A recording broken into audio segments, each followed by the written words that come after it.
Mayada has been the managing director for the last 4 years, leading CFI's work in 4 big strategic areas: responsible data, green inclusive finance, gender and consumer protection.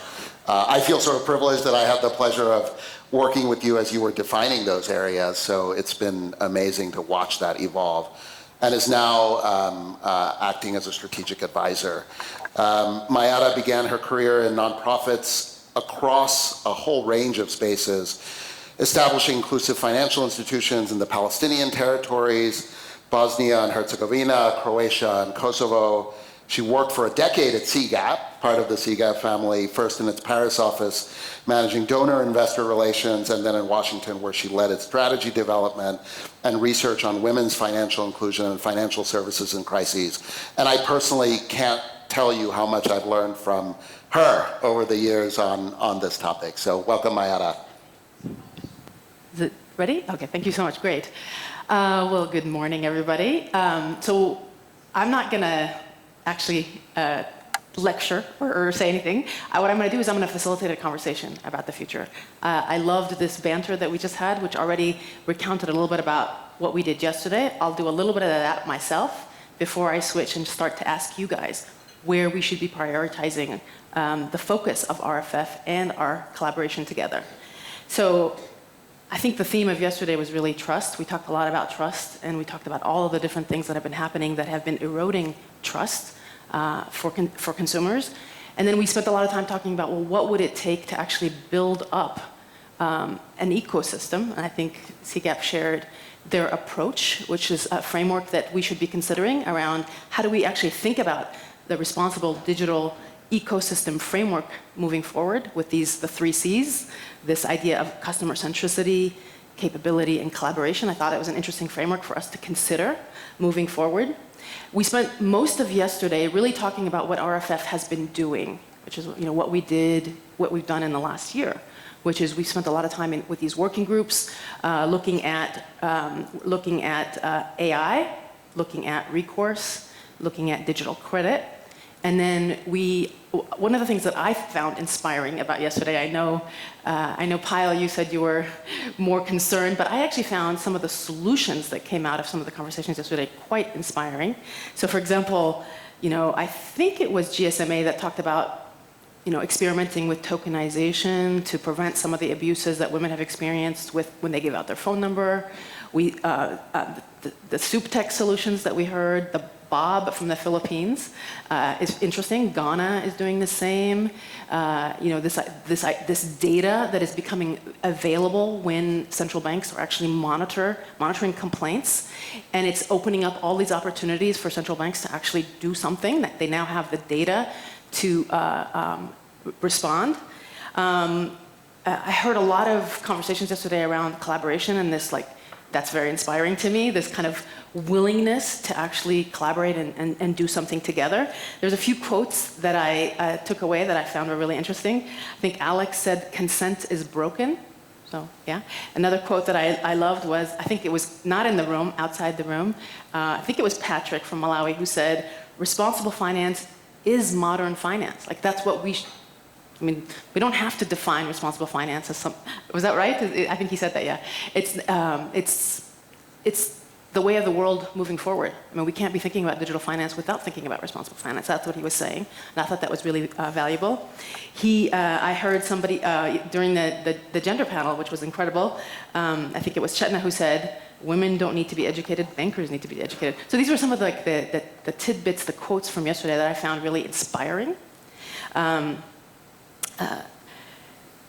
I loved the gender session.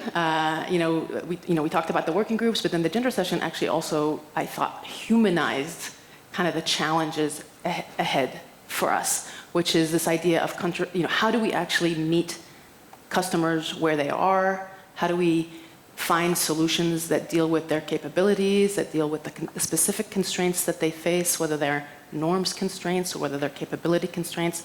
And I thought that the details and the examples that were given were really quite interesting. So there was a lot about yesterday that I found really inspiring. Moving forward, Okay, so again, yesterday we talked mostly about what we've been doing. Moving forward, I was just thinking around like how risks, we talked a little bit about that, just keep evolving so rapidly, and all of us are struggling to keep up. Absolutely, central banks are struggling to keep up. I think that came up yesterday. So 3 years ago, we all woke up, and the new risk was the pandemic, and we were dealing with, ridiculous effects on small businesses, women dropping out of the workforce in droves, especially in India, by the way, huge problem, and not returning. We were dealing with, basically healthcare systems that were unable to keep up with the needs. We were dealing with supply chain challenges. We then had the war, the Ukraine war, and that has resulted in new risks related to food availability and security, the price of energy, this kind of realigning political groupings and onshoring and friendshoring. So kind of trade patterns were affected. What does that mean for small businesses? How are the small businesses impacted? This year, our latest, I think we all came, some of us were actually impacted, our flights were impacted. The fires in Canada, like unheard of, and the effects that's having on weather, on pollution in New York. I think it was the worst air quality in the history of New York City, and in lots of parts of the United States. And I actually heard that it was even affecting parts of Europe, that the air quality affected. So all of a sudden, every day we wake up these days, and there's kind of a new risk that's ahead of us. And we all know that the effects, we somehow, us in this room, have an ability, a capability, a reservoir of things that allow us to kind of adapt, right? We have money in the bank, we have friends and so on, and we're able to adapt. But obviously the most vulnerable segments of society have the least capability to cope. But not only that, the effects of these constant shocks are reducing their resilience. Like things are getting far worse for them because there's not even enough time to recover. Like we used to talk about a shock and then a recovery. There's less and less time for recovery. Okay, so now we've got depleted assets, depleted savings, social networks that are exhausted because they've been relied upon over and over and again. Okay, so we have populations that are, more vulnerable today than they've ever been, I think. So the question is what should we be thinking about as a community in light of these conditions that we're in? So I have a few questions for you, and we're going to start with one, which is, I've already talked about some of these risks, but what are the risks that we should be looking out for? What are the new risks that we need to be prepared for as we think about responsible finance? So you know the trick, scan and put in. This is going to be a word cloud. And I'm going to need some mics because we're going to...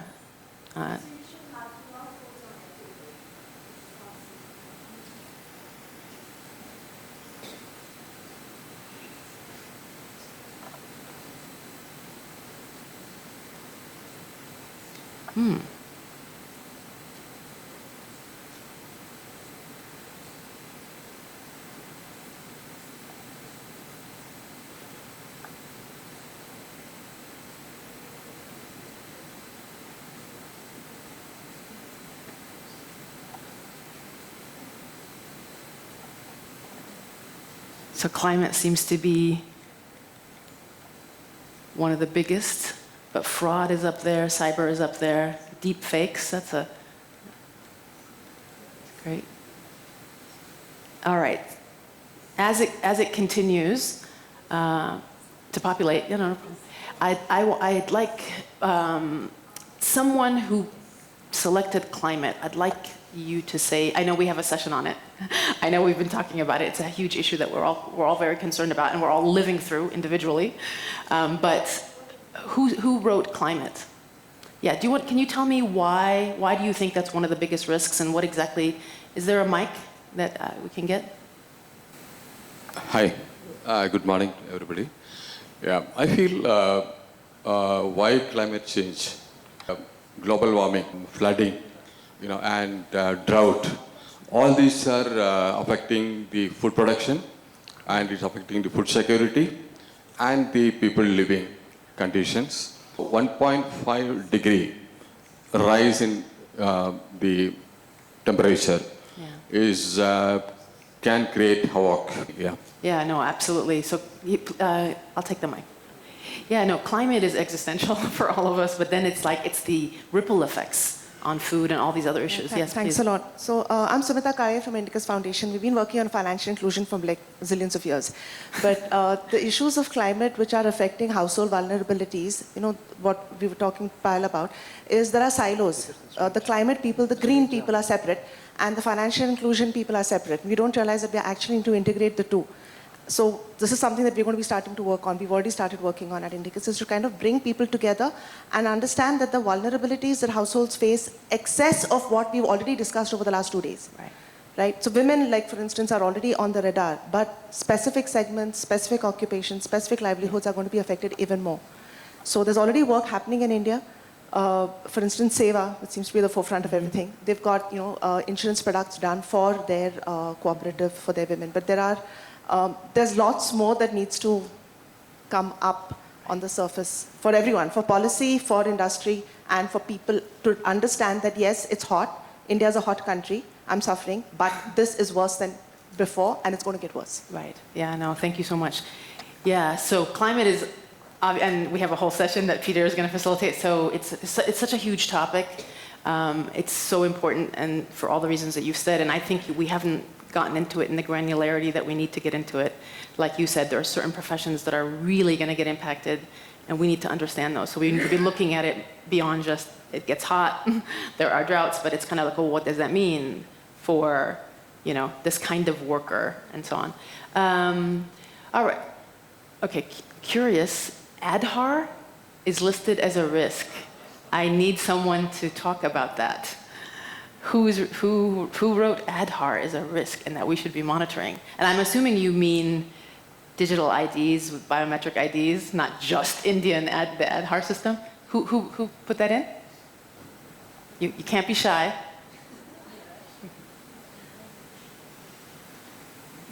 Go ahead. I did not put that in. Let the record stand. But I have heard reservations expressed about privacy and data issues, particularly with regards to government-led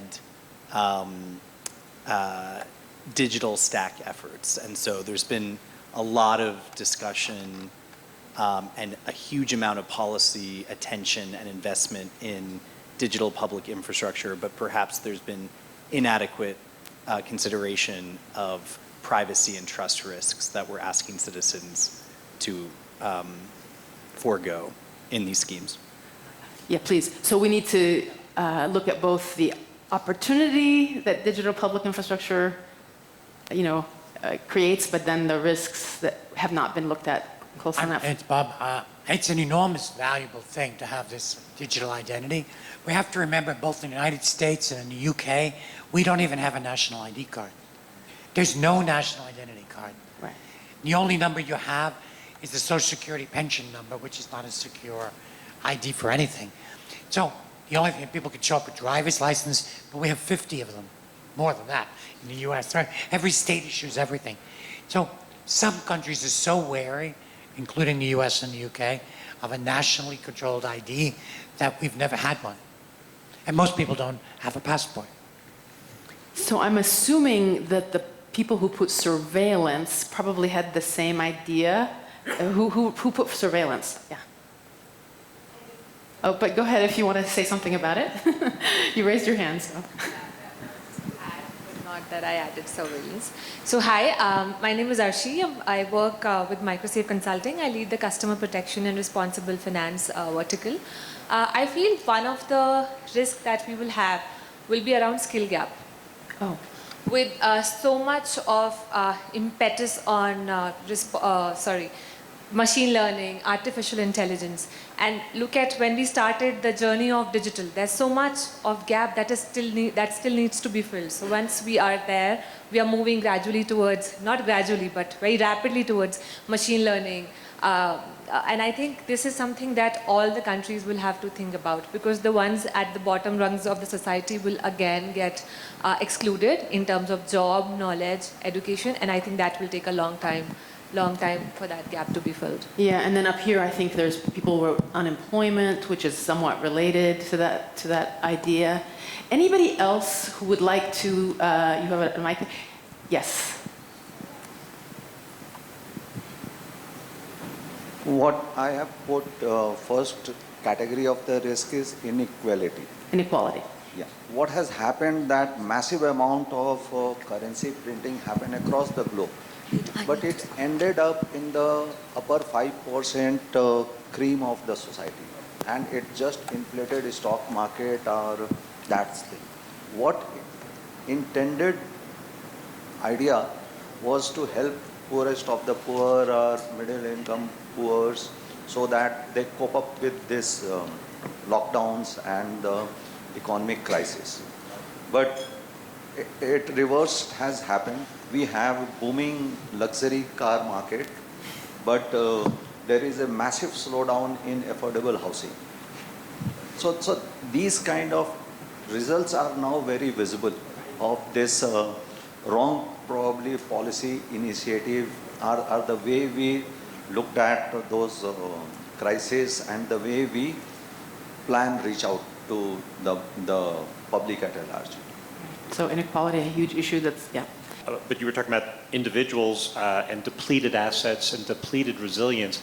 I think there's a big concern this year that several countries are on the risk of default. I think we could see 12 to 18 countries really be right on the edge, and I think that could be very, very damaging. That's absolutely true, in the sense of like even basic public services could be cut. Yeah.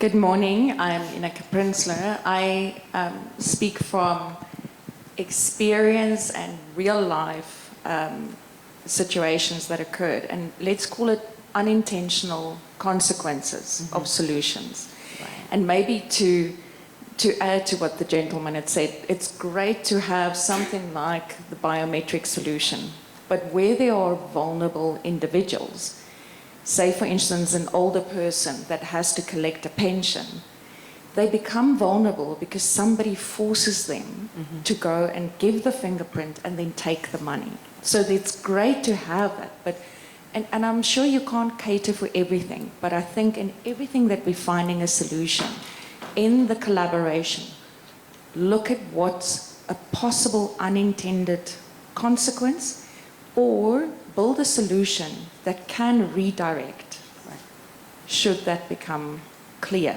what was or what happens.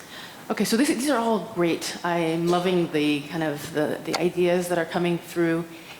I want to focus on RFF, but I can get you to talk. Maybe you'll be the first to answer a slightly modified question. Of these issues, what should RFF focus on? Because we can only do a certain number of working groups. We can only prioritize so many things every year. This community, when we come together, we can only discuss so many issues. So obviously there's a lot for us to think about. So maybe as you think about your response, think about the priority for RFF. The point I wanted to make was, and I think it stands here as well, there are economies of scale which are achieved very quickly because of technology. I think this is the first time we'll be seeing it. Actually, we already have, with the amount of frauds and the way it just bubbles very easily, very quickly. I think there's going to be a bad side of economies of scale, which we will start to see much quicker. So we need to not just double check, but also triple check before we go ahead and apply something. And like she mentioned, think about all the possibilities so that even if there are negatives, there are not too many, and they can be controlled before it affects more people. Right.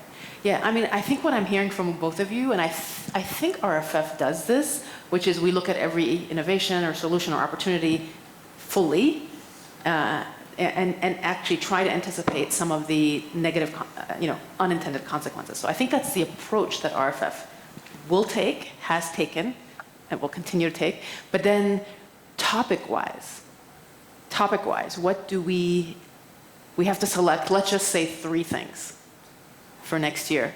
Yeah.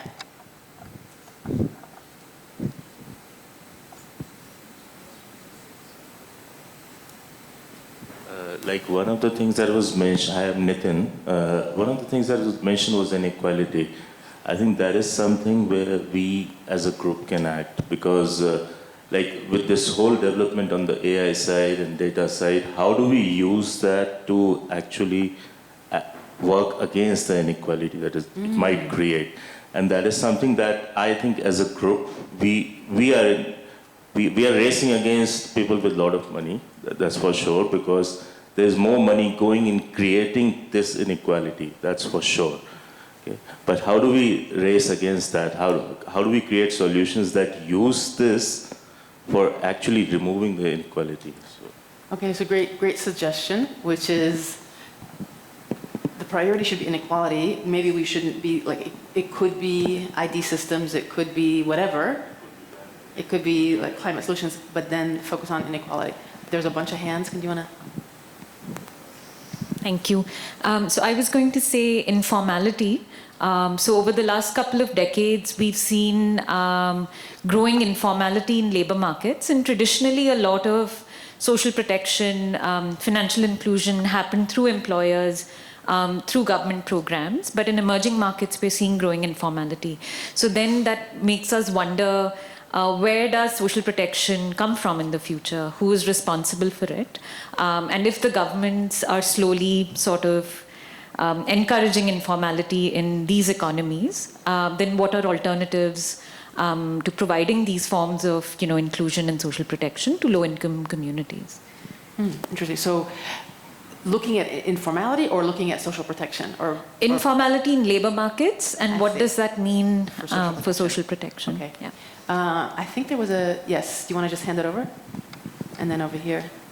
I think I strongly agree with the gentleman there who spoke about inequality, but to just kind of take a step back, and I mean, of course, we're talking about digital public infrastructure, DPI as a whole, but I feel like the kind of new innovations that are coming in the fintech solutions, in the credit market, in the investment market, etc., a lot of those risks are still unknown of what harm it can do to the end customer. And there needs to be like a proactive safeguard rails to be built that these are the things you cannot do for a new app or a new innovation that comes in the, in existence. So for every innovation that happens in a T+2 or tomorrow or in the next month, there needs to be certain, one is data protection, then is how much can you collect, what are the things that other, we talk a lot about deceptive patterns, what are the patterns you can't follow. So for every innovation that comes in, we need to kind of have those safeguard rails that things you cannot do or things you shouldn't be doing, because the end customer still doesn't know how sophisticated tech can get to get the best out of them and maybe pull them down even more. And that's where the inequality also adds up. That is the tech really widening the inequality, or is it really helping to get the people who are underserved into the formalized financial market? So in a way, you're saying maybe we should focus on what are the minimum safeguards that have to be put in place, and maybe something around that? Particularly around tech, around fintech, around the newer solutions that are emerging. Okay. Go ahead. Yeah, so my name is Amol. 3 things which I think we could focus on. First is we must constantly challenge our preconceived notions. We are talking about digital public infrastructure, and this has been repeated more often than not, but are these truly public? How do we come to a conclusion that there are some people who vehemently argue that these are, but we need to ensure that these actually are and continue to remain public and do not turn into walled gardens. So that is one. The second is, which we could focus on, is focus on collectives. Collectives of women collectives, worker collectives, informal businesses, rural societies, and there's a lot of focus at the government level on collectives in a new form. So how can our work inform and engage with collectives and learn from it? The third one is we have talked a lot about onboarding new products, and market expansion, and so on and so forth. But I think there has been limited focus on resolution, grievance redress, fixing our systems as we go beyond, and creating feedback loops. I know there has been literature and constantly RFF and organizers write about it, but how do we bring it back into the focus so that we can discuss and make real change on those issues? Thank you. Okay, now that, this is very interesting. On the first point, I think that are you basically saying that we should be focusing on the governance of public goods? Is that kind of where you're, because how do we ensure that it continues to be a public good? And I think what you mean is how do we ensure that it continues to be public benefit? No, so right? the point is, when I talked about this, the definition of when a digital infrastructure assumes a sort of as digital public infrastructure, because public goods has a different connotation as just a good. So that is, definitional clarity is one, and second is obviously to ensure that it remains public good. There are governance and there are checks and balances and there are other processes which are involved. Okay, well, that's great. I'm hoping the team is recording all of these comments. Okay, I think I'm going to move to the last question because I'm probably running late. Yeah. So we have one more question, which is, there's all these other risks that have not been resolved. I think we started the morning talking a little bit about that. So what are the old risks that we should not forget and we must keep on our agenda as a community in terms of RFF?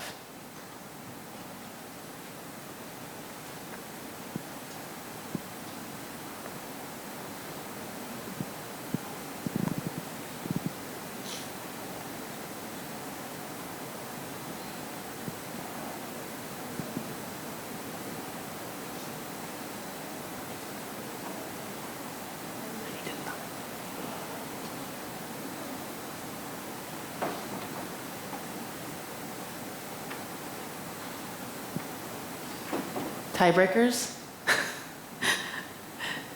Very, very close between identity theft, lack of recourse, and digital credit.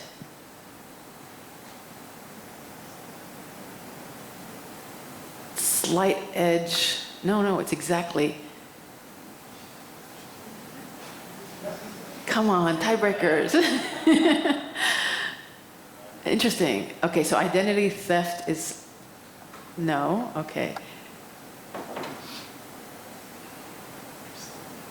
Interesting. Does anybody want to talk about these three topics and give me a reason why one of them should stand up as the priority? Yes. The mic?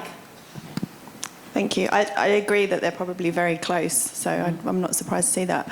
I think with lack of recourse, and we've talked a lot about trust and breaking of trust, I think if you've got a good recourse system in place, you can build some of that trust back. So for me, it's still that final point of you can still save yourself if you can fix that, and you've got. And it's been great to hear some of the solutions that are out there in terms of consumer complaints, because I think, you know, a lot of consumers, once something bad happens, they remove themselves from traditional finance, and we saw it on the video. We don't want to do that anymore. I've tried that and it didn't work. So that final barrier, if you can bring people back and help them at that final barrier, I think that's really important. Okay, so you're pushing for recourse because it allows us to correct, self-correct, in a certain sense. Okay, wonderful. Anybody else want to give their opinion why? Just on the recourse especially, there is this fascination towards building chatbots. Now, when we are talking about responsible finance, everyone in the room, like, do you really enjoy chatting with the chatbot? Like, I use digital apps, okay, and I get really frustrated when I have a problem. For example, I use Revolut, and when I try to raise an issue and there is this chatbot talking on the other end, okay, you get really frustrated. And there's this so much fascination on building these chatbots. So does it really work, especially in the context where we work? If we don't enjoy it as a user, then how do we expect people who are actually don't even have access to finance reacting to that?